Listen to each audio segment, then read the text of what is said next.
benefit tersebut. Yang pertama mungkin pemilihan alat, yang kedua operasional ya, pengoperasian unit, yang ketiga maintenance. Jadi itu 3 hal yang memang penting yang harus kita utamakan ya. Jadi hanya sekitar mengingatkan, saya yakin Bapak-bapak juga sudah tahu ya, sudah paham. Nah, yang pertama mungkin cara pengenalan alat. Ya, saya ucapkan terima kasih ya kepada Bapak-bapak semuanya yang sudah memilih Sumitomo ya.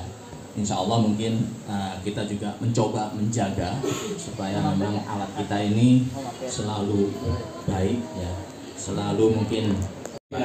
Bapak mungkin bisa berikan tanggapan Pak. Oh iya, atau mungkin biasa yang apa namanya, yang biasa lakukan gimana cara mengoperasikan supaya produktivitasnya tinggi ya Pak ya. Itu ada perwakilan Pak. Pepet nggak bawa pelapor. Mungkin kalau nggak ada sekilas saja, saya bercerita masalah pengoperasian. Mungkin nanti teman-teman atau bapak-bapak bisa sharing ke kita. Yang jelas masalah pengoperasian di sana, kalau mungkin bapak-bapak nggak paham ya, kurang paham mengenai pengoperasian sendiri. Yang jelas di sana, kalau kita kepengin irit, di sana ada yang namanya mode kerja. Di sana ada A, ada H, ada SP. Tahu nggak bapak ya masalah mode kerjanya ya? Nah, terus yang kedua itu masalah kombinasi operasi itu sendiri. Ya, bagaimana cara pengoperasian sendiri supaya apa? Supaya performance mesinnya atau alatnya itu betul-betul maksimal sehingga produktivitas kita bisa tercapai dengan baik. Apa yang kita harapkan. Itu kalau masalah pengoperasian. Nanti kita sharing lah cerita mengenai pengoperasian itu secara detail, karena kalau saya lihat jadi bapak-bapak nggak ada yang paham mengenai pengoperasian. Masalah perawatan deh, perawatan. Mungkin pengoperasian dulu, mungkin Pak Roni, mungkin ada Pak Roni nih ya biasa di lapangan nih. Pak Roni biasa gimana Pak Roni untuk mengoperasikan alat Pak Roni? Nggak bisa Pak. Ini pura-pura ini nih kayak Pak Roni nih. Low profile Pak. Low profile. Ya, low profile. Ya Pak Roni, silakan Pak Roni. Ayolah, Tolong dibagikan kepada teman-teman kita mumpung ketemu kan, supaya mengoperasikan yang baik, yang maksimal sehingga menghasilkan hasil produktivitas yang tinggi. Iya. Aduh, dari mana mulainya bingung. Biasa menggunakan mode A atau SP atau SP. A gitu ya. Biasanya ini. Atau misalnya cara penggaliannya gimana? Paling kalau naik pakai SP gitu. Oh, gitu. Naik gitu. Ya. Kalau itu mah yang standar aja. Dasar sama engine-nya kan. Ya. Biasanya kalau itu tinggi juga mungkin solarnya akan naik juga. Ya. Ya gitu. Oke, makasih. Tepuk tangan buat Pak Roni. Mungkin ada masukan dari yang lain Pak, mungkin dari belakang Pak. Ya, teman-teman, ada Pak? Silakan Pak. Tunjuk tangan Pak. Kebetulan kita kumpul Pak. Ah, Bapak yang ketawa ini kayaknya punya ide-ide cemerlang nih kelihatannya. Nah, begini. Silakan. Pak. Mungkin ada Bapak yang lain? Ada Pak? Silakan. Oh.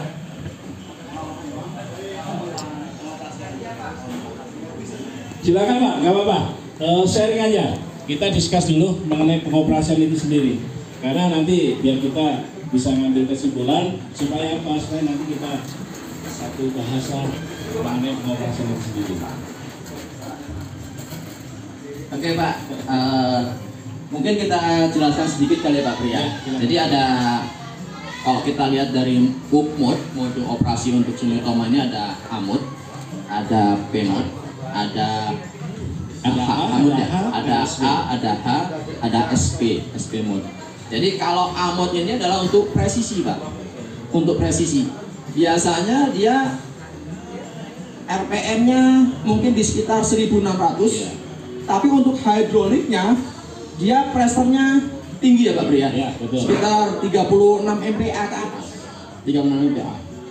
Nah, kalau H-mode dia RPM-nya lebih naik sedikit, sekitar berapa? 1700. 1700. Ya. Tapi untuk hidroliknya gimana Pak Bri? Bisa naik turun. Ya, hidroliknya bisa naik turun Pak. Ya. Hidroliknya bisa naik turun. Jadi ketika penggalian biasa, ya, pressure-nya sekitar 34 MPa. Ya, beda dengan A ya. Kalau A kan di atas terus Pak, 36 MPa. Tapi ketika kena tekanan beban berat, dia akan naik di 36 MPa, itu pun hanya sekedar 8 detik. 8 detik Ada yang saja. namanya power boost. Ya, Secara otomatis dia akan bekerja. Secara otomatis ya, kita nggak ada pijitan Mbak ya, secara otomatis. Sedangkan kalau SP mode gimana Pak Pri?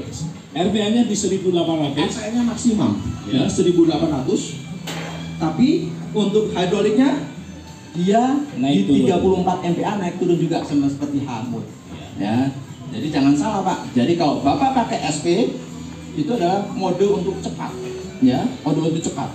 Untuk Jadi hidroliknya. otomatis ya dari solarnya akan yang paling tinggi, paling maksimal. Ya. Ya. Jadi yang paling baik gimana Pak Pri?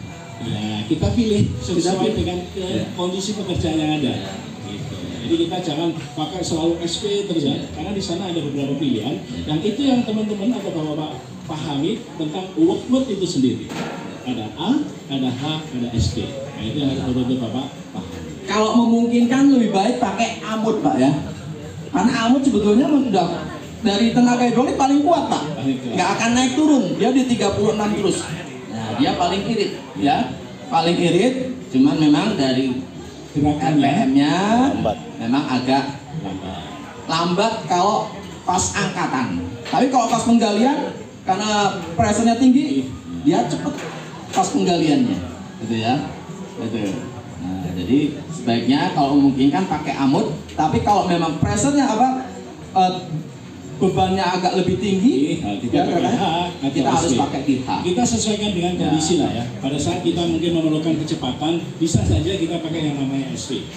Nah, di sana pun juga kalau dibanding pemakaian fuel-nya dengan komoditas pasti di bawah ya. Karena mungkin teman-teman tadi sudah ada cerita katanya Sumitomo paling irit di kelasnya gitu ya. Ya. Ada sebagian yang bilang gitu.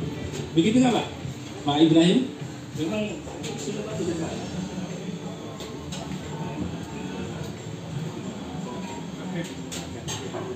Ya, kalau dibandingkan dengan unit yang seperti yang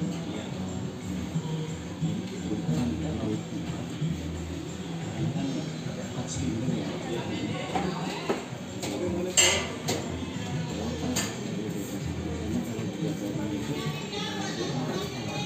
Mic-nya mungkin agak nempel Pak. Oke, terima kasih Pak Ibrahim. Pak Ibrahim. Oke, gitu Pak, mengenai pengoperasian ya.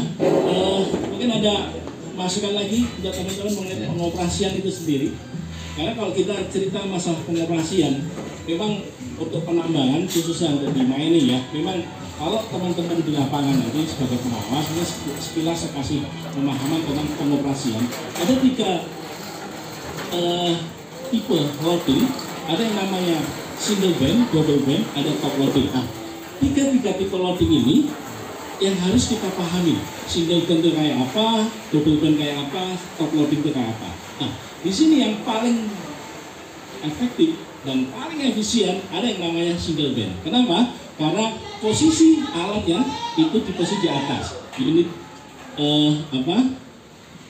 pengangkut yang posisi di bawah. Seperti yang pada gambar tuh Pak. Iya. Pada saat kayak sana tuh. Jadi pada saat kita melakukan loading, sudut swingnya itu paling kecil. Sehingga apa yang terjadi? Sehingga cycle time-nya itu lebih cepat. Sehingga di sini produktivitas yang paling tinggi. Tapi ditambang itu juga nggak selalu pakai ini Pak, karena kita melihat kondisi di lapangannya itu sendiri. Makanya yang tipe 3 tadi itu yang selalu kita pakai. Ada single band, ada double band, ada yang namanya top loading. Nah, itu yang harus kita lakukan. Nanti ada beberapa di sana ya, posisi untuk penggalian dan loading itu sendiri. Oke, Ini beda lebih panjang lagi ya. Nah, itu sekilas Pak ya. Kalau mau detail mungkin bisa undang Pak Pri ini ya. Kelemahannya Pak Pri ya. Siap nggak Pak Pri? Ya, oke. Mungkin ada lagi Pak Pri, kira-kira untuk kombinasi pengaruh nggak Pak Pri? Nah, itu juga sangat pengaruh karena berkaitan dengan masalah apa? Masalah yang namanya cycle time. Sehingga apa? Sehingga kalau kita kombinasinya tidak tepat, mungkin cycle time-nya itu akan lebih panjang juga. Contoh nih, pada saat penggalian, posisi bucket, kadang-kadang teman-teman di lapangan itu selalu kayak begini ya, ditaruh gitu, baru, nah ini nggak ada artinya Pak. Yang bagus gimana? Posisinya langsung kayak cangkul Pak. Kayak kita mencangkul, posisinya kurang lebih 30 derajat. Kita tarik armnya, udah penuh Pak, itu nggak akan langsung naik. karena ekskavator ini sebetulnya cangkul raksasa Pak. Iya. Cangkul raksasa ya Pak. Iya. Nah itu yang mungkin harus teman-teman pahami, mungkin bisa sampaikan ke teman-teman operator supaya apa, dihindari masalah komplain tadi, hal-hal yang nggak perlu dilakukan, ya mungkin dikasih tahu ke teman-teman supaya itu nggak dilakukan. Ya, masalah kombinasi. Sedikit detail terkait dengan kombinasi tadi Pak. Ya, sedikit detail. Jadi kalau kita kan dari handle Pak ya. Handle yang sebelah kanan itu adalah boom sama bucket, ya, boom sama bucket. Yang sebelah kiri sama swing. Ya. Itu kenapa kok boom sama bucket? Artinya apa? Kalau memungkinkan boom itu jangan dikombinasikan dengan bucket. Ya. Kenapa? Karena flow-nya akan terbagi dua ya Pak. Flow-nya akan terbagi dua Pak. Jadi artinya apa? Satu pompa dibagi dua kalau Bapak kombinasikan, artinya apa? Masing-masing jadi saling. Jadi kalau Bapak mau kombinasi antara boom dengan arm, ya, boom dengan swing, ya, atau bucket dengan arm. Jadi kalau bisa mungkin seperti itu. Jadi apa? Jadi pompanya kan dua Pak. Ya, pompanya dua. Jadi masing-masing betul-betul satu pompa. Jadi flow-nya sama-sama besar. Sama-sama maksimum. Ya betul Pak. Ya, betul. Ya. Itu yang harus betul dipahami ke teman-teman operator. Makanya kalau di sini ada kombinasi boom dengan bucket, nah itu sudah pasti akan mengurangi Pak, mengurangi cycle time. Cycle time akan panjang. Ya memang perlu kebiasaan ya Pak ya, perlu kebiasaan bagaimana cara pengoperasian yang baik ya. Itu ya masalah pengoperasian. Gimana Bapak-bapak semuanya? Ada masukan? Ada tambahan? Ada pertanyaan atau Pak? Ada pertanyaan mungkin? Cukup? Cukup ya? Nah, mungkin kalau lebih detail nanti bisa undang kami Pak. Ya Pak ya? Tadi sekilas saya cerita masalah maintenance. Teman-teman selalu bilang masalah filter solar sana itu sering ganti, sering kotor gitu ya. Ada nggak yang disampaikan? Kenapa Pak sering kotor itu solar? Coba Pak, mungkin Pak yang jadi itu Pak, mungkin Bapak itu bisa disampaikan. Siapa? Ya. Mungkin Pak, siapa? Mungkin dari bahan bakarnya Pak ya, karena bahan bakar itu tidak selalu bersih, Ya. otomatis selang-seling tangki, kemungkinan juga di penampungan kita juga bahan bakar itu nggak selamanya bersih tangki kitanya. Oke. Jadi yang terjadi itu filternya Pak ya, filter yang cepat kena, filter solarnya. Mungkin itu aja sih Pak. Terima kasih Pak. Oke, baik Pak Mulyadi, Pak Supri. Maaf. Nah, ini untuk para customer, para tamu hadirin, kita punya hadiah Pak Mulyadi, Pak Supri. Jadi untuk yang bertanya, sebenarnya ini kesempatan yang sangat luar biasa nih. Ada ahlinya langsung, Pak Supri dan juga Pak Mulyadi. Jadi yang ingin bertanya, kita ada goodie bag. Nah, coba sekali lagi ditanya Pak Supri, Pak Mulyadi. Jadi kita harus pancing dulu. Mungkin masih malu-malu kucing gitu ya. Ya silakan Pak. Silakan, ada yang mau tanya? Silakan yang mau bertanya. Ada tadi yang dari Mas tadi mungkin ada yang jawab kenapa harus ganti tadi. Silakan. Ada yang mau nanti? Silakan. Ada Apa karena filternya yang jelek gitu? Bagus gitu ya. Ada yang ingin bertanya? Oh, silakan Pak. Ini kan di preventive maintenance-nya untuk pada engine Iya. di sana ada 250. 250, oke. Nah, kalau kita pakai di 500 ya. itu bisa nggak dirubah? Dirubah berapa nih Pak? Dirubah 500. 500. Karena strip 6 yang kemarin Iya. itu kisarannya di 500 jam. 500, oke. Di 250 jam. 250 Kita jam. mau rubah di 500. Maksudnya di monetannya Pak ya? Oh, mudah itu Pak, dirubahnya mudah itu. Nanti Mas boleh dijelaskan. Oh, boleh. Oke. Oke, baik. Sebelum dijawab oleh Pak Mulyadi dan juga Bapak Jagoan yang dua ini, Bapak Ibrahim mendapatkan satu goodie bag. Tepuk tangan Pak. Bapak Ibrahim ini diam-diam menyimak. Nah, langsung bertanya kepada ahlinya. Tenang, kita masih ada 2 goodie bag dan untuk saat ini akan dijawab terlebih dahulu. Oke. sebenarnya untuk merubah, maksudnya di monitornya Pak ya. Nah, ya, intervalnya ya, intervalnya di sana gampang merubahnya. Nanti Bapak tinggal ngikutin monitor aja. Di sana ada pada saat penggantian di kan harus kita riset Pak ya. Di sana kita riset, kita tinggal pencet aja monitor yang panahnya, mengikuti panah yang di monitornya itu. Dan di sana ada panah sebelah kanan ke kanan, kita pencet aja di sana. Nanti akan timbul angka 50, 100, 150, nanti sesuai dengan Bapak inginkan sampai 500. Iya, timbul sampai 500. Iya. Begitu ya.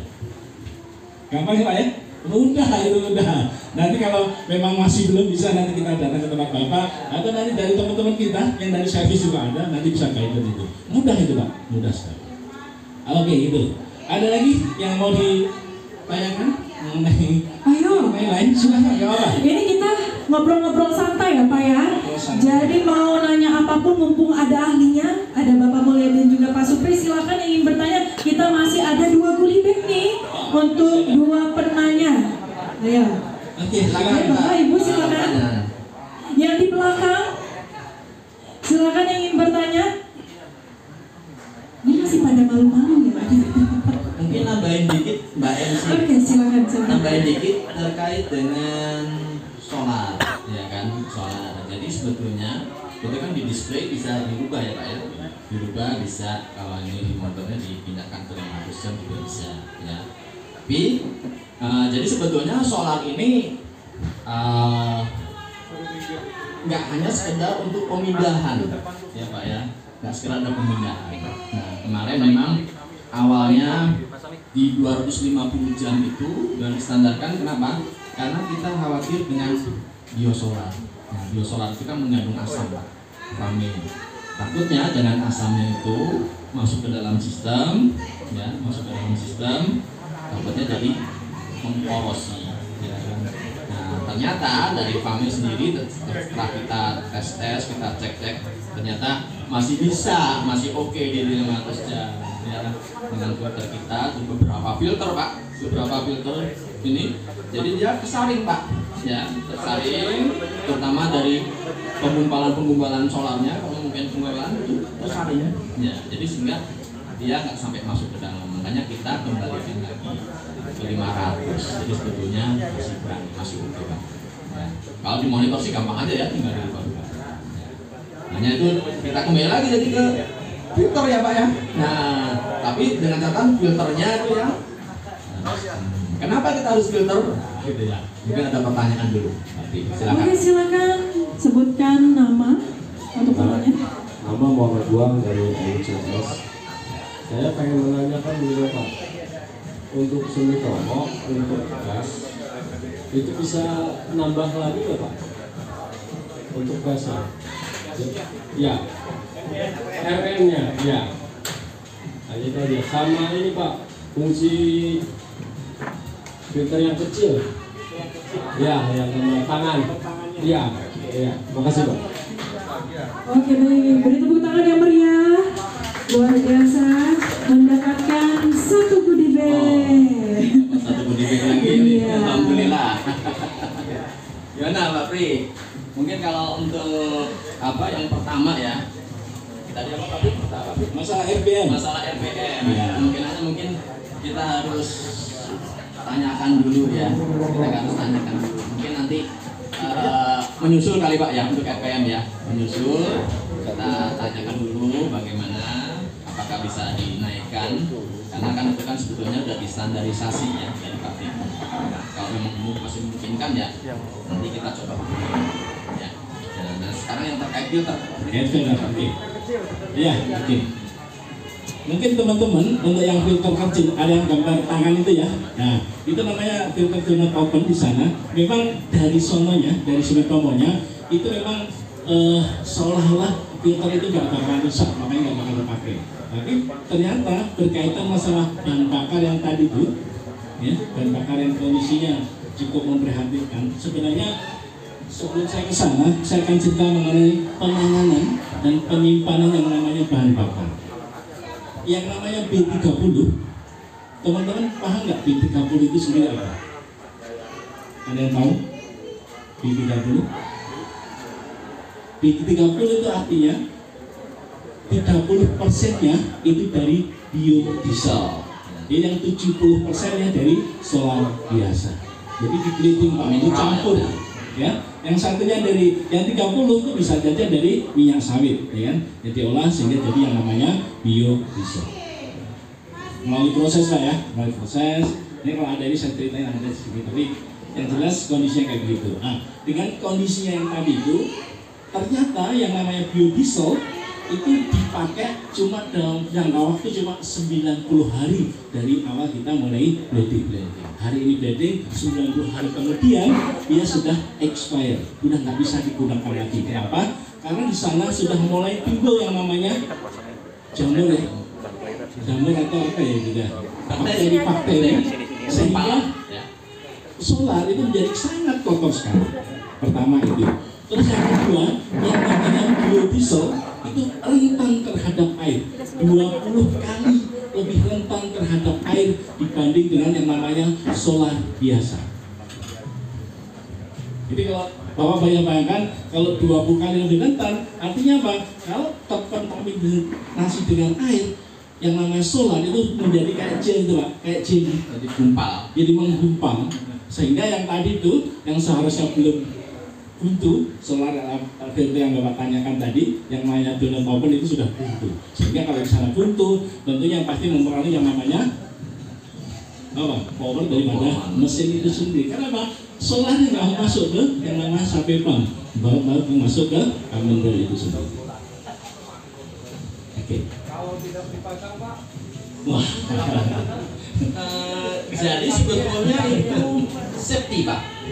Ya, itu safety Pak. Jadi kalau nggak dipasang, nanti akan masuk ke yang namanya sapi pump, akan merusak ke sapi pumpnya, akan merusak ke kap mineralnya, akan merusak ke injektornya itu sendiri. Iya. Lebih baik mana? Lebih baik injektor atau filternya yang diganti? Dengan pilihan ya. Nah, itu. Jadi sebetulnya tadi itu adalah donut open itu udah safety. Kalau solar kita bagus, sebetulnya harusnya nggak pernah diganti Pak. Seharusnya nggak pernah diganti. Harusnya yang kita ganti paling main filter, reflektornya, ya kan. Ya, tapi karena mungkin tadi solarnya bagus, terutama cara penanganannya Pak ya, penanganan solar. Ketika kita penanganan solar nggak bagus, ya kan, nanti tadi banyak bakteri segala macam. Nah, sedangkan filter kan bisa dari membran, bisa dari vapor Pak ya. Akhirnya gimana? Bolong, ya, tembus. Nah, pengamannya itu adalah filter yang do not open, ya. Jadi, ya kayak gitu Pak. Jadi ketika do not opennya buntu, justru kita harus berterima kasih kepada filter itu Pak. Kenapa? Jadi si solar yang banyak kontaminan itu nggak sampai masuk ke injektor, ya, ketahan dulu di do not open, ya, tinggal di do not open saja, gitu kan. Ya, begitu. Jadi masalah penyimpanannya, teman-teman, untuk penyimpanan solar B khususnya B30, B20 atau nantinya ada yang namanya B40 ya ke depannya. Pertama, jaga yang namanya solar dengan langsung sinar matahari, harus dikasih tutup, harus dikasih pelindung. Pertama itu. Terus yang kedua, penyimpanannya itu nggak boleh dari logam atau karet, nggak boleh dari itu. Karena nanti kalau dari logam dia akan mengkorosi. Kalau dari karet karena bahannya ada famenya, sehingga dia akan jadi kayak apa itu? Melumen ya, melumen.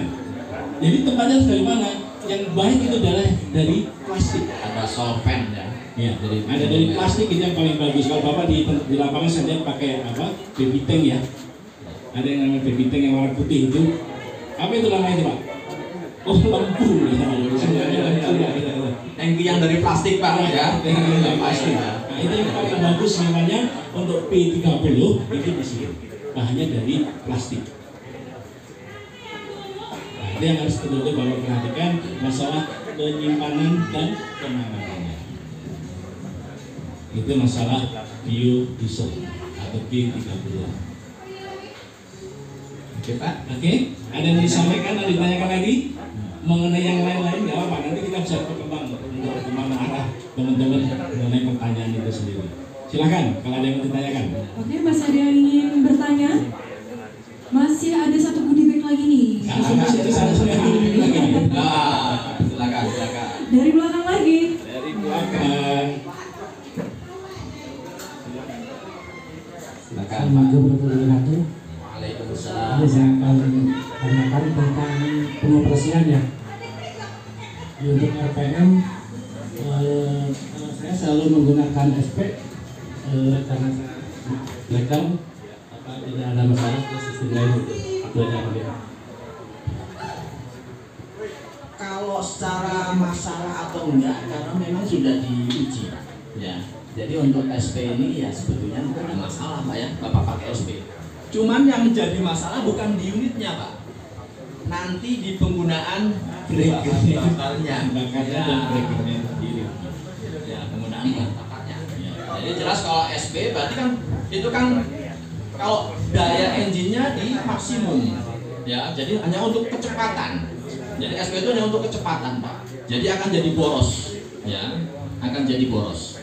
Nah, jadi sebaiknya sebetulnya yang paling efektif adalah yang pakai mode apa Pak Pri? Mode H ya. Mode H yang paling bagus. Ya, yang paling bagus. Ya.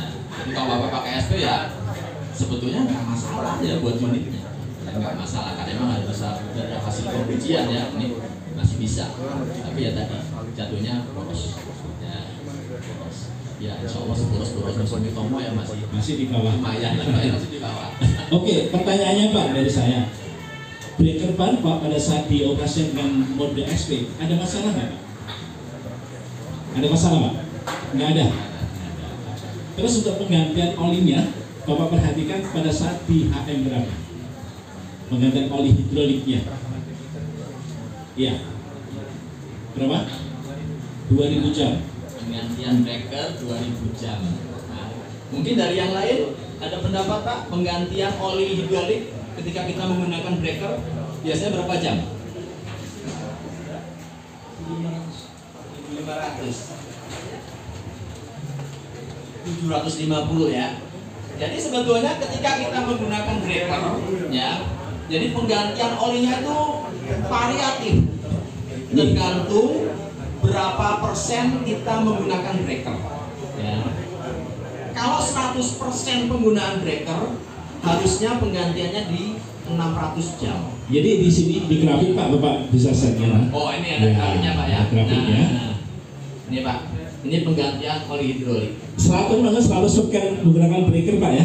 100% menggunakan breaker, penggantian olinya. Ini untuk interval penggantian oli hidrolik. Berapa nih? 500, 600. Itu yang baik, itu di 600 jam. Kenapa? Di 600 jam. Ya kan nih breaker Bapak nanti pernah ganti pompa hidrolik Pak? Pernah. Nah, ini salah satunya Pak. Ya, Ini salah satunya nih ya. Salah satunya kalau Bapak penggantiannya itu diperlambat. Sehingga kenapa bisa pompa hidroliknya rusak? Karena pada saat setelah di 600 jam, kalau Bapak boleh ngecek nantinya di tangki Bapak, itu banyak sekali yang namanya debu atau pasir yang masuk ke dalam tangki Bapak. Masuknya dari mana?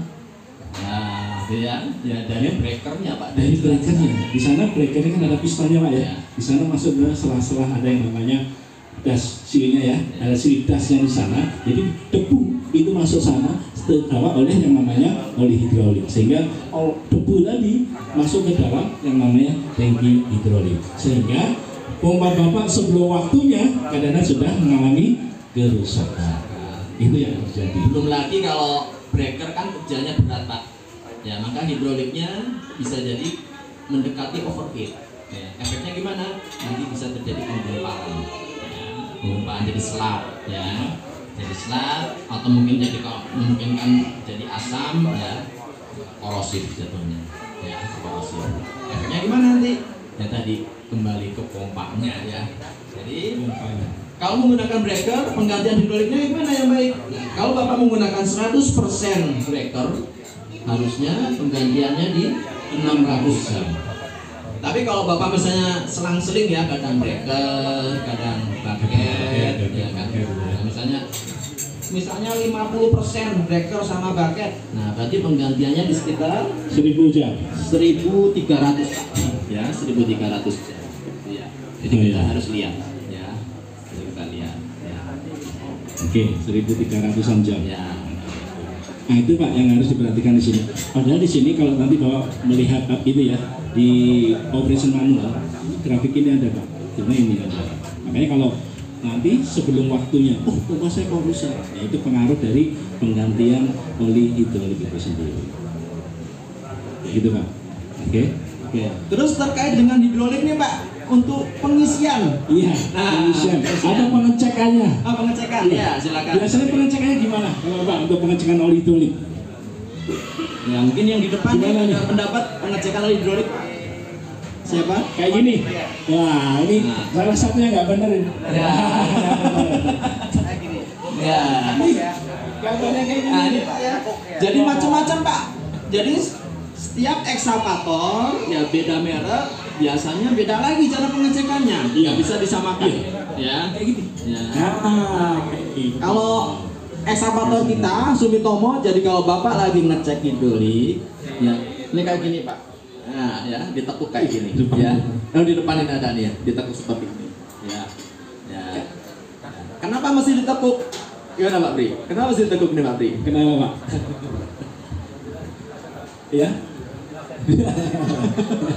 Karena kalau nanti kalau pengecekan level pengecekannya ini berbeda, Bapak samakan dengan yang punya Hitachi atau punya Bebeto, sehingga di sana karena yang kalau Bebeto berarti kan masuk ke tangki semua Pak ya. Nah, dengan aja ini Bapak tambahin lagi levelnya sama dengan punya Sumitomo gitu ya. Nah, mungkin dia akan apa? Kelebihan sehingga Bapak kurangi. Karena sebenarnya kalau tadi itu sebenarnya udah kondisinya udah pas karena tangkinya kalau kita sesuai dengan Sumitomo, karena yang di sini tentu masuk semua sehingga seolah-olah tangki yang ada di sana itu kelebihan. Ini yang Pak, itu mungkin jauh di sini, ya jauh di atas. Jadi sehingga levelnya di Bapak atas. kurangi. Kalau dikurangi mungkin di bawah sini. Apa akibatnya kalau oli hidrolik kurang? Pompanya juga yang bermasalah. Nah itu makanya level pengecekan, posisi pengecekan itu harus sesuai dengan yang diinginkan oleh yang namanya Sumitomo itu sendiri. Jadi nggak boleh terlalu over, nggak boleh terlalu rendah. Ya. Kalau terlalu over, efeknya mana? Overheat ya Pak Pri ya? Iya. Kalau terlalu rendah, takutnya udara yang keisap sama pompa Pak. Ya, ketika udara isap sama pompa, pompanya bisa rontok lagi Pak. Jadi hati-hati pengecekan ini. Oke, Pak Pri? Oke, itu masalah pengecekan oli hidrolik. Ada lagi yang mau ditanyakan? Masih ada satu lagi ya? Satu lagi. Goodie bag masih ada satu lagi nih Mbak? Mbak MC, mana Mbak MC-nya? Halo, iya. Masih ada satu lagi nih. Ada di sini. Oh, masih ada. Masih Oke, ada ini nih. pertanyaan terakhir tapi Iya. hadiahnya sudah habis ya. Jadi nggak apa-apa. Jadi kita sesi aja ya, sesi ya. Kita diskusi aja. Iya. Mungkin satu lagi Pak Pri, biasanya terkait dengan pengegrisan. Oke. Nah, ini yang umum ya, yang sering kita lakukan. Ya. Ini yang sering dilakukan oleh teman-teman di lapangan, khususnya untuk mekanik di lapangan. Salah satu pengegrisan untuk yang namanya swing bearing. Gimana nih, ada yang mau cerita nih Pak? Oh, ternyata Mengenai masih pengegrisan ada. nih, Iya, Pak, swing ya. bearing. Pak Mulyadi, Pak Supri, ternyata masih ada satu hadiah lagi. Oh, masih ada Pak? Iya, ini khusus para customer setia Sumitomo nih. Ayo ada yang ingin bertanya? Pertanyaan terakhir? Silahkan ya, ada nggak cerita? Atau mau Bayar nanti. bercerita? Iya. Silakan. Silakan. Mengenai pengegrisan nih. Silakan yang di depan mungkin Ayo. Pak, silakan. Oh, sebentar Pak Pri, Ada. Pak Pri ini ada di depan Pak Pri. Oke, Oke. tadi kita dapat yang belakang terus ya. Dan Iya. sekarang yang depan, silakan sebutkan nama dan daerah. Saya Primanjaya dari PTC. Saya sebenarnya perangkat tentang alat. Jadi hampir setiap hari itu, setiap alat itu butuh minta oli hidrolik buat nambah sekitar 5 liter atau 10 liter gitu. Pertanyaan saya, apakah setiap alat berat itu dipakai, oli hidroliknya berkurang? Kalau misalkan berkurang, apakah ada kerusakan di seal atau di mananya gitu? Itu pertanyaannya. Untuk masalah grease, kita hampir setiap hari setelah dipakai untuk breaker dan bucket, terutama kalau grease itu, kalau breaker kita pemakaian seminggu 2 minggu itu 1 galon habis. Kalau bucket itu sekitar sebulan 2 bulan gitu. Setiap hari digerus Pak ya? Iya, mari Untuk istirahat siang. Setiap istirahat siang, helper itu helper mekanik dikasih grease. Iya. Oke. Apakah itu cara yang baik atau ada masukan lain? Terima kasih. Oke, beri tepuk tangan yang sangat meriah. Nah, dapat goodie bag dari Supri Tomo. Silakan langsung dijawab, Pak Supri dan Pak Mulyadi. Gimana? Saya dulu Pak Pri. Nah, yang pertama mungkin ya terkait dengan oli hidrolik. Ya. Idealnya kalau oli hidrolik, kalau nggak ada masalah, itu harusnya tidak ada penambahan. Ya. Tidak ada penambahan hidrolik karena nggak terpakai Pak ya. Dia hanya sebagai alat penggerak. Ya. Nah, kapan dia bisa kelihatan levelnya kurang? Ya. Pertama mungkin cara pengecekan yang kurang tepat tadi ya, kurang tepat. Itu pertama. Jadi pengecekan harus seperti ini Pak tadi yang disampaikan Pak Supri. Ya. Ini ya seperti ini. Oh iya. Ya. Itu di unitnya ada Pak Pak? Di unitnya ada itu. Iya. Nah, jadi pengecekan seperti ini Pak ya. Iya. Levelnya nanti ada garis merah. Ya, ini jadi batasnya di sini Pak. Itu di sana tuh yang merah. Ya, batasnya di sini. Yang kedua, ketika levelnya sudah pas kayak gini, cara pengecekannya, bagaimana posisi unitnya? Miring, ya, atau lurus ya. Nah, jadi ketika kita mengecek unit hidrolik, dia harus level. Flat, Harus flat. Ya, jadi untuk memastikan bahwa benar-benar flat kelihatan. Ya. Yang ketiga, nah ketika ada masalah, ya, bocor itu bisa kita kategorikan menjadi 2. Ya, ada internal leak, ada external leak. Kalau external leak keluar Pak, kelihatan Pak bocornya Pak. Ya, keluar. Jadi ada rembes atau basah yang kelihatan ya. Nah, itu pasti biasanya ada nama-nama. Yang kedua internal leak, bocor ke dalam. Ini yang bahaya. Kalau internal leak-nya sama-sama di hidrolik, ya nggak masalah, nggak berkurang. Masalahnya berarti di komponennya yang bermasalah, tapi hidroliknya nggak berkurang. Tapi kalau internal leak-nya ke komponen yang lain, itu yang menjadi masalah. Contohnya apa? Misalnya bocor di swing device, ya. Nanti Bapak ngecek swing gearnya, kok tambah penuh Pak, ya. Swing gearnya tambah penuh. Nah, berarti untung nih berarti ya, banyak olinya. Nggak seperti itu Pak ya. Justru kalau oli hidrolik masuk ke swing device, nah oli swing device-nya, oli apa ini jadi encer, ya. Jadi encer. Pertama bahaya buat swing gear-nya, ya. Yang kedua ya oli hidroliknya habis, ya. Itu. Nah, jadi harus dicek, makanya perlu dicek, lakukan tiap hari, ya. Ya. Yang kedua yang agak sulit lagi di travel device Pak, ya travel device. Ketika bocor ke travel device, nah oli travelnya jadi penuh. Ya, buka plugnya keluar. Nah ini susah ngeceknya. Ya ini yang susah ngeceknya. Gitu ya. Ya. Makanya di pengecekan di sana ditentukan, oh yang namanya travel device setiap 1000 jam, 250 jam pengecekan itu harus rutin. Kenapa? Untuk mengetahui kita yang tadi Pak bocoran. Olinya kemana nih? Padahal nggak ada kebocoran, kok kurang terus. Satu hal lagi mungkin juga, kalau mungkin unit Bapak bekerjanya di lumpur gitu ya, bekerja di lumpur, begitu dicek travel device-nya, yang keluar bukan oli, yang keluar air atau lumpur. Nah, ini pertanyaannya nih, dari mana air atau lumpur tadi? Ada yang bisa jawab, nanti tak kasih itu ya.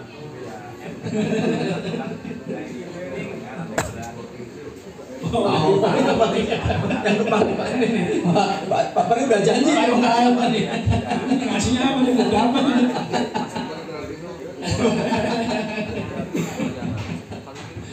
Oke, tadi dari tim keraton nanti. Dari yang namanya floating sinyal, itu jarang orang yang kadang-kadang nggak memahami ya di sana. Ternyata air bisa masuk dari sana. Nah, kalau itu nggak dicek selama 250 jam tadi Pak, mungkin apa yang rontok dia punya travel device-nya akan bermasalah ya. Level reduction gear-nya ya, level device-nya akan rusak. Pernah itu Pak? Oh, ini Pak Ibrahim kan ya. Iya. Ya, silakan Pak. Saya Pak. Ini kan kerja di ketinggian ya Pak. Betul, ya. Pada saat hujan lebat, Iya. itu operator kami itu suruh turun. Iya. Kan cuaca berpetir ya. Bedek. Nah, belum sempat dia turun di jalan mau turun. Iya. Itu ada masalah di gas. Kinapnya, gasnya. Gasnya itu apa nggak punya ada safety untuk Safety. Pernah kejadian ya? Oke, nah pertanyaan, ada nggak penangkal safety untuk menangkal petir nih kira-kira nih? Nih, mungkin ada ini Pak Rian, atau ada masukan Pak Adit?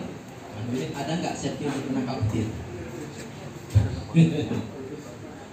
Kayaknya nggak ada sih Pak di sana. Iya, nggak ada. Iya, akhirnya dia error. Iya. Yang jelas nggak ada penangkal petir yang ada di situ. Oke, Pak. Mungkin waktu. Mungkin karena waktunya Pak sudah mendekati makan siang, ya. Mungkin kita simpulkan saja Pak Pri. Jadi sebelum kita lihat dulu ya, biar kompak. Biar Pak Pri. Iya, kalau saya bilang selamat malam. Kalau saya bilang Asmas, satu hati, satu tekad, tumbuh bersama, gitu ya.